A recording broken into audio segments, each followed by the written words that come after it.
ಇನ್ನು ದಕ್ಷಿಣ ಕನ್ನಡ ಜಿಲ್ಲೆಯಲ್ಲಿ ಮತ್ತೆ ಗುಡ್ಡ ಕುಸಿತವಾಗಿದೆ. ಮಂಗಳೂರಿನ ಕಣ್ಣೂರು ದಯಾಂಬು ಎಂಬಲ್ಲಿ ಗುಡ್ಡ ಕುಸಿತವಾಗಿದೆ.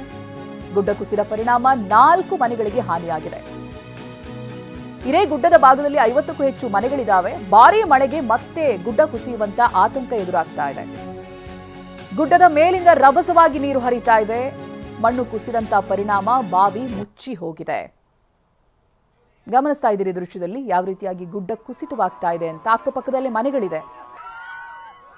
ತಗ್ಗು ಪ್ರದೇಶದಲ್ಲಿರುವಂತಹ ಮನೆಗಳಿಗೆ ನಡುಕ ಶುರುವಾಗಿದೆ.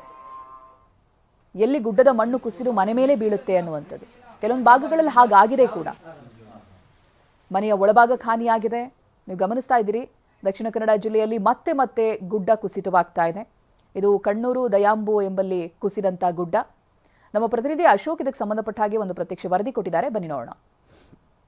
ಮಂಗಳೂರು ನಗರ ಹೊರವಲಯದ ಕಣ್ಣೂರು ಸಮೀಪದ ದಯಾಂಬು ಎಂಬಲ್ಲಿ ಮನೆಯೊಂದರ ಒಳಗೆ ಮಣ್ಣು ಕುಸಿದು ಅಪಾಯಕಾರಿ ಸ್ಥಿತಿಯಲ್ಲಿ ಈ ಮನೆ ಇದೆ. ನಾನೀಗ ಆ ಮನೆ ಒಳಭಾಗದಲ್ಲಿದ್ದೇನೆ. ಗಮನಿಸಬಹುದು, ಇದು ಮೈಮೂನ ಎಂಬುವರಿಗೆ ಸೇರಿದಂತ ಮನೆ. ಇಲ್ಲೇ ಹೊರಭಾಗದಲ್ಲಿ ಗುಡ್ಡದ ಮೇಲ್ಭಾಗದ ಮಣ್ಣು ಕುಸಿದು ಬಿದ್ದಿತ್ತು. ಅದರ ಪರಿಣಾಮ ನೇರವಾಗಿ ಅವರ ಮೈಮೂನ ಎಂಬವರ ಮನೆಯ ಒಳಭಾಗಕ್ಕೆ ಅದು ಬಂದು ಬಿದ್ದಿರ್ತಕ್ಕಂಥದ್ದು. ಗಮನಿಸಬಹುದು, ಮೇಲ್ಭಾಗದ ಹಂಚು ಎಲ್ಲವೂ ಮೇಲ್ಚಾವಣಿ ಕೆಳಕ್ಕೆ ಬಂದು ಕುಸಿದಿರುವಂಥದ್ದು. ಜೊತೆಗೆ ಅದರ ಗೋಡೆ ಸಂಪೂರ್ಣವಾಗಿ ನೆಲಕ್ಕುರುಳಿ ದರಾಶಾಹಿಯಾಗಿ ಕೆಳಕ್ಕುರುಳಿದೆ.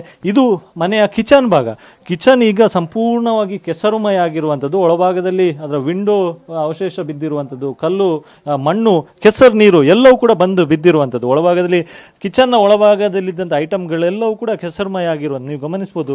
ತಟ್ಟೆ ಇರ್ಬೋದು, ಪಾತ್ರೆ ಇರ್ಬೋದು, ಎಲ್ಲವೂ ಕೂಡ ಈ ರೀತಿಯಾಗಿ ಕೆಸರಿನಿಂದ ತುಂಬಿರುವಂಥದ್ದು. ಅದೃಷ್ಟವಶಾತ್ ಈ ಘಟನೆ ಆಗುವಂಥ ವೇಳೆ ಈ ಮನೆಯವರು ಹೊರಭಾಗಕ್ಕೆ ಅಂದರೆ ಒಂದು ಫಂಕ್ಷನಿಗೆ ಅಂತ ಹೋಗಿದ್ರು. ಸೊ ಮನೆಯಲ್ಲಿ ಯಾರು ಕೂಡ ಇರಲಿಲ್ಲ. ಹಾಗಾಗಿ ಭಾರಿ ದೊಡ್ಡ ಅನಾಹುತ ಒಂದು ತಪ್ಪಿದೆ ಅಂತಾನೆ ಹೇಳ್ಬೋದು. ಇನ್ನು ಈ ಬಗ್ಗೆ ಮಾತನಾಡೋದಕ್ಕೆ ಇಲ್ಲ ಮನೆಯವರು ಕೂಡ ಇದ್ದಾರೆ. ಅವ್ರು ಮಾತಾಡಿಸ್ತೇನೆ. ಏನಾಯ್ತು ಘಟನೆ ಅಂತೇಳಿ. ಸರ್, ಏನಾಗಿರುವಂಥದ್ದು ಘಟನೆ ಮತ್ತೆ ಏನೇನು ಹಾನಿಯಾಗಿದೆ? ಇದು ನಿನ್ನೆ ಒಂದು 3 ಗಂಟೆ ಹೊತ್ತಿಗೆ ಮನೆಯವರು ಒಂದು ಮದುವೆ ಫಂಕ್ಷನ್ಗೆ ಹೋಗಿದ್ರು. ಆ ಸಂದರ್ಭದಲ್ಲಿ ಜೋರು ಮಳೆ ಇದ್ದ ಕಾರಣ ಇದು ನೋಡಿ ಈ ಕಡೆ ಕಾಣ್ತದಲ್ಲ, ಎಲ್ಲ ಇದು ಬಂದು ಈ ಕಡೆ ಮನೆಗೆ ಬಿದ್ದಿದೆ. ಕಿಚನ್ ಭಾಗದಲ್ಲೆಲ್ಲ ಈ ಮನೆಯವರು ಇರಲಿಲ್ಲ ಆ ಟೈಮಲ್ಲಿ. ಇಲ್ಲದ್ರೆ 2:30 ಇಂದ 3 ಹೊತ್ತಿಗೆ ಸಮಯದಲ್ಲಿ ಅದು ಅಪಘಾತ ನಡೆದಿತ್ತು ಏನಾದರೂ ಒಂದು. ಆ ಸಂದರ್ಭದಲ್ಲಿ ನೋಡಿ ಮತ್ತೆ ಇಲ್ಲಿ ನೆನವರವನ್ನು ಫೋನ್ ಮಾಡಿದ್ರು, ಹೀಗಾಗಿದೆ ಅಂತೇಳಿ. ನಂತರ ಇಲ್ಲಿಂದ ಎಲ್ಲರೂ ಬಂದು ಸ್ವಲ್ಪ ಇದು ಮರ ಇದೆಲ್ಲ ತೆಗೆದ್ರು. ಈ ಕಡೆ ಕಾಣ್ತದಲ್ಲ ನಿಮ್ಗೆ, ಇದೊಂದು ಇದು ಬಾವಿ, ಇದು ಮುಚ್ಚಿ ಹೋಗಿದೆ. ಈಗ ಮನೆಯೊಳಗಿದ್ದ ಎಲೆಕ್ಟ್ರಾನಿಕ್ ಐಟಮ್ ಎಲ್ಲವೂ ಕೂಡ ಸರ್ವನಾಶ ಆಗಿದೆ ಸರ್.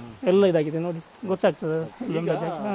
ಮತ್ತಷ್ಟು ಅಪಾಯ ಇದೆಯಲ್ವಾ ಮೇಲ್ಭಾಗದಿಂದ ಗುಡ್ಡದ ಭಾಗದಲ್ಲಿ ನೋಡಿ ಈ ತರ ಮಳೆ ಬರ್ತಾ ಇದೆ. ಇನ್ನು ಮೇಲ್ಭಾಗಕ್ಕೆ ಆ ಕಡೆ ನೀವು ನೋಡಿದ್ರೆ ಕೊಂಡೋದ್ರೆ ಗೊತ್ತಿದ್ದು ಇದು ಇದೇನಿಲ್ಲ, ಕುತ್ಕೊಳ್ಳುವ ಚಾನ್ಸಸ್ ಇದೆ. ಇದು ಮನೆ ಏನಿಲ್ಲ, ಇದು ಅರ್ಧ ಇದರಲ್ಲಿ ಇರುದು. ಈಗ ಒಂದು ಜಸ್ಟ್ ಒಂದು ಬಂದ್ರೆ ಕಂಪ್ಲೀಟ್ ಬೀಳ್ತದೆ ಇದು ಮನೆಯದು. ಈ ಭಾಗದಲ್ಲಿ ಇನ್ನಷ್ಟು ಮನೆಗಳು ಕೂಡ ಇದೆ. ಮೇಲ್ಭಾಗದಿಂದ ಗುಡ್ಡ ಎಲ್ಲ ಜಾರ್ಕೊಂಡು ಬಂದ್ರೆ ಏನಿಲ್ಲ, ಕಂಪ್ಲೀಟ್ ಹೋಗ್ಬೋದು ಇದು. ಆ ರೀತಿಯ ಒಂದು ಇದೆ. ನಿಮ್ಮ ಹೆಸರು ಸರ್? ಆಸಿಫ್. Thank you. ಇದಿಷ್ಟು ಇಲ್ಲಿನ ಮನೆಯವರು ಹೇಳುವಂಥ ಮಾತು. ಅಂದರೆ ನಿನ್ನೆ ಅದೃಷ್ಟವಶಾತ್ ಈ ಘಟನೆ ಆಗುವ ವೇಳೆ ಮನೆಯೊಳಗೆ ಯಾರೂ ಇರಲಿಲ್ಲ. ಹೀಗಾಗಿ ಬಹಳ ದೊಡ್ಡ ಒಂದು ದುರಂತ ಒಂದು ತಪ್ಪಿದೆ ಅಂತಲೇ ಹೇಳ್ಬೋದು. ಆದರೆ ಮನೆಯಲ್ಲ ಒಳಗಿದ್ದಂಥ ಎಲ್ಲ ಐಟಮ್ಗಳು ಕೂಡ ಈಗ ಸರ್ವನಾಶ ಆಗಿದೆ. ಸೊ ಈಗಾಗಲೇ ಜಿಲ್ಲಾಧಿಕಾರಿಗಳು ಕೂಡ ಭೇಟಿ ನೀಡಿದ್ದಾರೆ. ಸೊ ಮುಂದಿನ ದಿನಗಳಲ್ಲಿ ಪರಿಹಾರ ನೀಡುವಂಥ ನಿಟ್ಟಿನಲ್ಲಿ ಕ್ರಮಗಳು ಆಗಬೇಕೆನ್ನುವಂಥ ಒತ್ತಾಯ ಕೂಡ ಕೇಳಿದಂಗೆ. ಕ್ಯಾಮ್ರಾ ಪರ್ಸನ್ ರಾಜೇಶ್ ಜೊತೆ ಅಶೋಕ್, TV9 ಮಂಗಳೂರು.